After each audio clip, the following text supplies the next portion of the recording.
चुनाव एक आम आदमी की पीड़ा। भारत दुनिया का सबसे बड़ा जनतंत्र, गौरवशाली संस्कृति और तेजी से विकसित होता एक उत्साहित देश। जितना बड़ा देश उतनी ही बड़ी चुनौतियां। फिर भी स्थितियां सुधर रही हैं। 140 करोड़ के देश में कहीं न कहीं चुनाव चलता ही रहता है और हमारे प्रजातंत्र की खूबसूरती का राज भी यही है।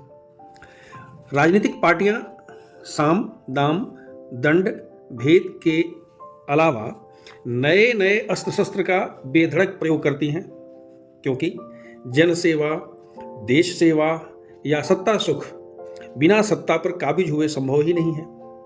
इसीलिए येन केन प्रकारेण चुनाव जीतना, सत्ता हासिल करना, भले ही सामाजिक मान्यताएं तार तार हो जाएं, टॉप प्रायोरिटी होती हैं।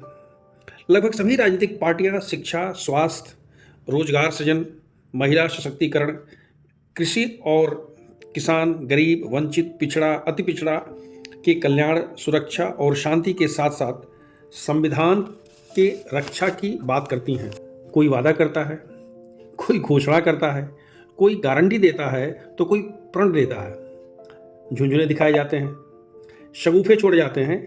वोट के लिए भाषा की मर्यादा का पतन एक आम बात है। आम आदमी के पास बहुत विकल्प नहीं होते। सब ले देकर अच्छे या बुरे जो भी हैं उन्हीं में से चुनना होता है।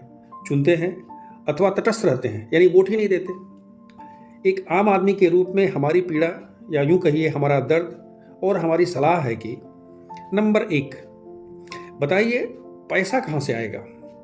भाई, धनोपार्जन के उपाय और स्रोत तो बताइए। जो आप लोग इतनी लंबी चौड़ी बातें कर रहे हैं, सपने दिखा रहे हैं, उसके लिए पैसा कहाँ से आएगा? क्योंकि जो है अगर उसी से करने का प्रोग्राम है तो जो हो रहा है वही होगा, यानी इस कोठी का धान उस कोठी में।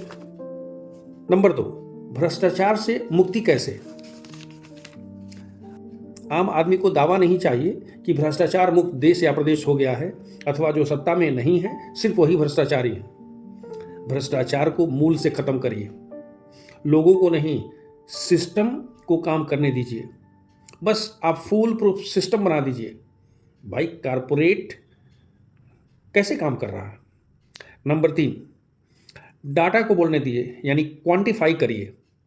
कितना रोड है, कितना लक्ष्य है, कितने स्कूल कॉलेज हैं, कितना जोड़ेंगे, सुविधा और शिक्षक सहित कितने बेरोजगार हैं, कितनी नौकरियां दे देंगे। इसी प्रकार स्वास्थ्य, किसान, जन कल्याणकारी योजनाओं का लेखा जोखा, यानी रोड मैप दीजिए।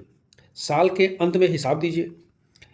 यह बात बहुत कड़वी लेकिन सच बात है कि एक घर में 2-2, 3-3 बेरोजगार युवा बैठे हैं और आप सब लोग महिलाओं को 2,000 या 3,000 रुपये सम्मान स्वरूप दे रहे हैं। हुजूर, मछली मत खिलाइए, मछली पालना और मछली मारना सिखाइए। खाना उन्हें अपने आप आ जाएगा।